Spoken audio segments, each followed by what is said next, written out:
Sehr geehrte Studierende, ich darf Sie ganz herzlich begrüßen zur Präsentation Online-Prüfungsanmeldung an der Fakultät 6. Mein Name ist Mona Seidel und ich bin Leiterin des Akademischen Prüfungsamtes unserer Fakultät. Was erwartet Sie jetzt in diesem Vortrag? Zunächst einmal möchte ich Ihnen grundlegende Informationen geben, dann auch eine Beispielanmeldung einer Prüfung im Quizportal zeigen. Ganz wichtig, ich möchte Ihnen die An- und Abmeldetermine zu Prüfungen im Wintersemester 2021/22 nennen und einiges zu TAN-Listen sagen. Kommen wir zu den grundlegenden Informationen. Die Anmeldung zu Prüfungen für alle Bachelorstudierenden ab BPO 2021, das ist also der Teil der Prüfungsordnung, der für Sie relevant ist, über das Quizportal ist obligatorisch. Die Anmeldezeiträume liegen dabei in der Vorlesungszeit des jeweiligen Semesters und ich werde diese Ihnen auch noch etwas später mitteilen. Dazu benötigt jeder und jede von Ihnen eine TAN-Liste. Dann gibt es aber auch einige Prüfungen, die nicht über das Quizportal angemeldet werden. Das sind die Prüfungen im Profilbereich, die Praktika und das Abschlussmodul, also Ihre Bachelorarbeit, wenn es denn dann soweit ist. Die Anmeldung hierzu erfolgt schriftlich über P- oder S-Formulare bzw. über einen Antrag auf Abschlussarbeit, wenn Sie zum Schluss die Bachelorarbeit anmelden möchten. Diese Formulare erhalten Sie auf den Homepages der Institute oder aber auch auf der Homepage des Akademischen Prüfungsamtes. Wenn Sie jetzt eine Prüfung anmelden möchten, gehen Sie dazu wie folgt vor. Sie geben diesen Link ein in Ihrem Browser, dann gehen Sie auf Studium und Lehre und klicken auf Lehrveranstaltungen. Dann öffnet sich folgende Maske und dort melden Sie sich mit Ihrer Y-Nummer, also Ihrer Benutzerkennung und dem Passwort an. Auf der nächsten Seite, die sich öffnet, gehen Sie auf der linken Seite auf Prüfungsverwaltung, klicken das an und dann klicken Sie gleich den ersten Punkt, Prüfungsan- und Abmeldung wieder an. Dann erscheint hier Ihr eigener Studiengang nur mit dem Erstfach. Und das Zweitfach wird dann erst darunter angezeigt, wenn Sie dies hier angeklickt haben. Unser Teststudent studiert jetzt den Zwei-Fächer-Bachelor mit Germanistik als Erstfach und, was Sie noch nicht sehen können, Geschichte als Zweitfach. Ja, dann klicken Sie hier diesen blauen Link an und dann öffnet sich eine ganz große Liste darunter und da müssten Sie erst einmal das richtige Studienprofil wählen. Sie wählen dort zum Beispiel Germanistik Erstfach GHR, das bedeutet, Ihr angestrebtes Studienprofil ist Grund-, Haupt- oder Realschule. Oder Sie wählen Gym FW, das bedeutet, Ihr angestrebtes Studienprofil ist Gymnasiales Lehramt oder Fachwissenschaften. Unser Teststudent studiert im Studienprofil GHR, also Ziel Grund-, Haupt-, Realschullehramt und deshalb klicken wir auf diesen hellblauen Link. Und dann öffnet sich wieder eine neue Liste und hier werden Ihnen alle Module der Germanistik angezeigt. Sie möchten sich jetzt anmelden zu einer Prüfung im Modul Einführung in die Literaturwissenschaft, dann klicken Sie hier drauf. Und es öffnen sich dann alle weiteren Termine darunter, um Ihre Prüfung anzumelden. Der Prüfungstitel ist dabei in der Regel identisch mit dem Modulnamen und Klausuren haben immer ein Prüfungsdatum. Das sehen Sie hier. Andere Prüfungen, wie Hausarbeiten zum Beispiel, haben in der Regel kein Prüfungsdatum. Da wählen Sie bitte den richtigen Prüfer oder die richtige Prüferin aus, die ebenfalls hier genannt sind. Ja, und wenn Sie dann die richtige Prüfung gefunden haben, klicken Sie auf Prüfung anmelden, was hier grün gekennzeichnet ist. Da sehen Sie dann, möchten Sie wirklich folgende Prüfung an- bzw. abmelden. Sie überprüfen nochmal B1, Einführung in die Literaturwissenschaft, stimmen Prüfer und stimmt das Datum. Und wenn das stimmt, dann geben Sie hier bitte eine TAN ein, eine Ziffernfolge, und klicken dann auf Ja. Wo Sie die TANs herbekommen, zeige ich Ihnen gleich. Und dann sehen Sie hier, die Prüfung ist verbindlich angemeldet. Unter Status steht dann nämlich OK, Datensatz wurde angelegt. Da Sie vermutlich nicht nur eine Prüfung schreiben, sondern mehrere Prüfungen, klicken Sie dann auf Weitere Prüfung anmelden. Und dann sehen Sie hier alle angemeldeten Prüfungen. Wenn Sie sich jetzt abmelden möchten, dann kann die Anmeldung auf dem gleichen Wege binnen der angegebenen Fristen storniert werden. Das machen Sie dann hier auf dieser Seite. Fristen gibt es, die stehen in der APO, also dem allgemeinen Teil der Prüfungsordnung, und auch in der BPO, dem besonderen Teil der Prüfungsordnung. Wie diese Fristen aussehen, werde ich Ihnen gleich noch einmal mitteilen.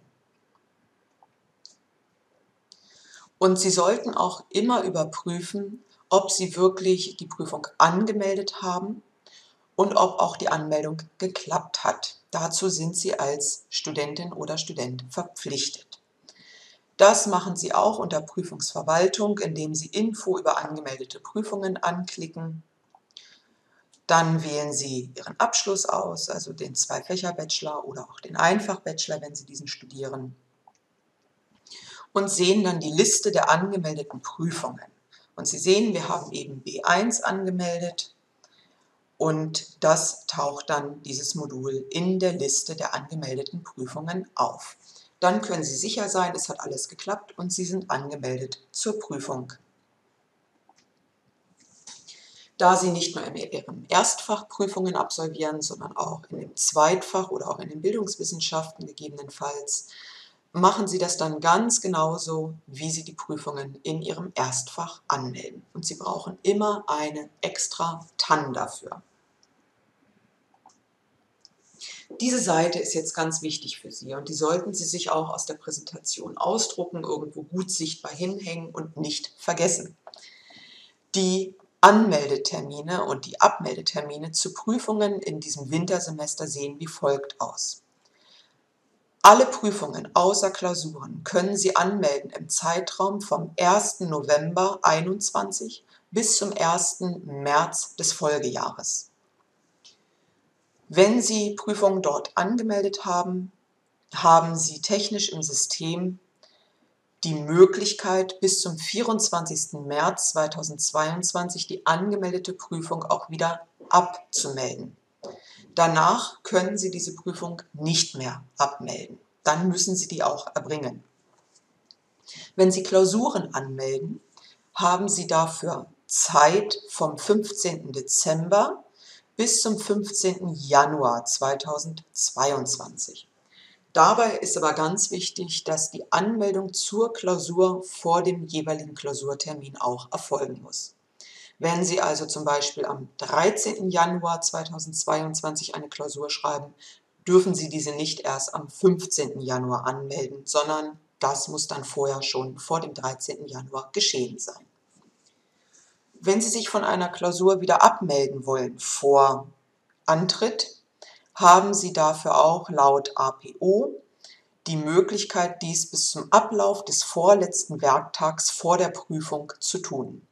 Samstage gelten dabei nicht als Werktage.